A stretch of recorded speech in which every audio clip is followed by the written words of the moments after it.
Perkenalkan, nama saya Lukas Adrian Tarigan, NPM saya 2305030282. Saya dari kelas 2A22. Di sini kita akan membahas kurikulum. Kurikulum adalah rencana pembelajaran yang berisi tujuan, materi, metode, dan evaluasi pembelajaran yang disusun untuk mencapai tujuan pendidikan tertentu. Kurikulum juga dapat diartikan sebagai seperangkat pengalaman yang terstruktur yang dirancang untuk mengembangkan potensi peserta didik. Secara lebih rinci, kurikulum dapat dijelaskan sebagai rencana dan pengaturan. Kurikulum mencakup rencana tertulis yang berisi tujuan pendidikan, materi pelajaran, metode pembelajaran, dan evaluasi. Pengalaman belajar. Kurikulum mencakup semua pengalaman belajar yang dialami siswa, baik di dalam maupun di luar kelas, yang dirancang untuk mencapai tujuan pendidikan.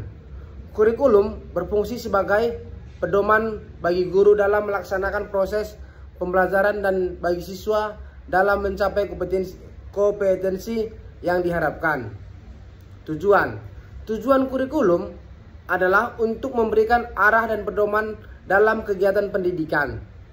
Sikap dan nilai yang diharapkan dapat dimiliki peserta didik setelah menyelesaikan program pendidikan. Kurikulum juga bertujuan untuk mempersiapkan peserta didik agar mampu menjadi pribadi dan warga negara yang aktif, kreatif, inovatif, beriman, dan efektif di masyarakat. Secara lebih rinci, tujuan kurikulum dapat dijabarkan menjadi beberapa, yaitu menentukan tujuan pendidikan. Kurikulum menetapkan tujuan pendidikan yang ingin dicapai, baik secara umum maupun khusus untuk setiap mata pelajaran atau bidang studi. Memfasilitasi pemahaman dan penguasaan materi.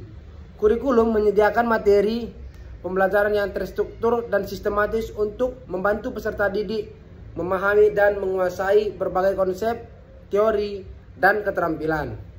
Membangun keterampilan siswa. Kurikulum dirancang untuk mengembangkan berbagai keterampilan yang relevan dengan kebutuhan peserta didik, seperti keterampilan berpikir kritis, keterampilan komunikasi, keterampilan pemecahan masalah, dan keterampilan teknologi. Mengembangkan sikap dan nilai-nilai. Kurikulum juga bertujuan untuk membentuk sikap dan nilai-nilai positif pada diri peserta didik, seperti sikap disiplin, tanggung jawab, kerjasama, dan cinta tanah air. Menyiapkan siswa untuk hidup dan karir. Kurikulum membantu peserta didik untuk mempersiapkan diri menghadapi tantangan kehidupan nyata, baik dalam kehidupan pribadi, bermasyarakat, maupun di dalam dunia kerja. Meningkatkan kompetensi peserta didik. Kurikulum berupaya mengembangkan berbagai kompetensi peserta didik, termasuk kompetensi kognitif atau pengetahuan, afektif, sikap dan nilai, dan psikomotorik keterampilan. Mewujudkan pembelajaran yang bermakna. Kurikulum yang baik seharusnya mampu menghadirkan pengalaman belajar yang bermakna dan menyenangkan bagi peserta didik. Membentuk karakter peserta didik. Kurikulum bertujuan untuk membentuk karakter peserta didik yang berakhlak mulia, beriman, dan bertakwa kepada Tuhan Yang Maha Esa, serta memiliki karakter Pancasila. Di sini kita masuk ke komponen. Kurikulum memiliki 5 komponen utama, yaitu tujuan, materi, dan strategi pembelajaran, organisasi kurikulum, dan evaluasi.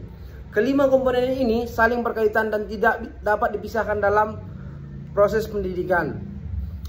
Berikut ini adalah penjelasan lebih detail mengenai masing-masing komponen. Yang pertama, tujuan. Merupakan target atau sasaran yang ingin dicapai melalui pelaksanaan kurikulum. Tujuan kurikulum dapat dirinci menjadi tujuan pendidikan nasional, tujuan institusional, tujuan kurikuler, dan tujuan instruksional.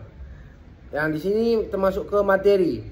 Materi berisi bahan ajar atau pengalaman belajar yang perlu dikuasai siswa. Materi kurikulum mencakup semua aspek pengetahuan, keterampilan, dan sikap yang ingin dikembangkan. Strategi pembelajaran. Strategi pembelajaran merupakan cara atau metode yang digunakan untuk menyampaikan materi dan mencapai tujuan pembelajaran. Strategi pembelajaran mencakup berbagai pendekatan, metode, teknik, dan media pembelajaran. Organisasi kurikulum berkaitan dengan cara materi diatur dan disusun dalam kurikulum. Organisasi kurikulum dapat berupa pengelompokan mata pelajaran, integrasi antara mata pelajaran, atau pendekatan tematik. Evaluasi merupakan proses penilaian untuk mengukur pencapaian tujuan kurikulum. Evaluasi mencakup berbagai teknik penilaian seperti tes, observasi, dan penugasan. Tantangan dalam pengembangan kurikulum. Pengembangan kurikulum menghadapi berbagai tantangan, termasuk kesiapan guru, kesenjangan sumber daya, perubahan teknologi, dan kebutuhan siswa yang beragam. Selain itu, tantangan juga muncul dalam hal evaluasi, koordinasi kebijakan, dan memastikan kurikulum relevan dengan pengembangan zaman. Berikut adalah beberapa tantangan utama dalam pengembangan kurikulum. Yang pertama itu kesiapan guru. Guru mungkin menghadapi kesulitan dalam menguasai materi kurikulum baru, terutama jika kurikulum tersebut melibatkan teknologi atau pendekatan pembelajaran baru. Perubahan paradigma. Kurikulum baru seringkali menuntut perubahan dalam metode pengajaran, dari yang berpusat pada guru menjadi pembelajaran lebih aktif dan berpusat pada siswa. Kesiapan infrastruktur.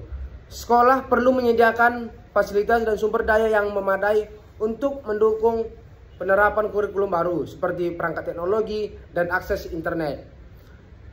Yang kedua, kesenjangan sumber daya, infrastruktur. Tidak semua sekolah memiliki fasilitas yang sama, sehingga kesenjangan dalam akses terhadap sumber daya dapat menjadi masalah.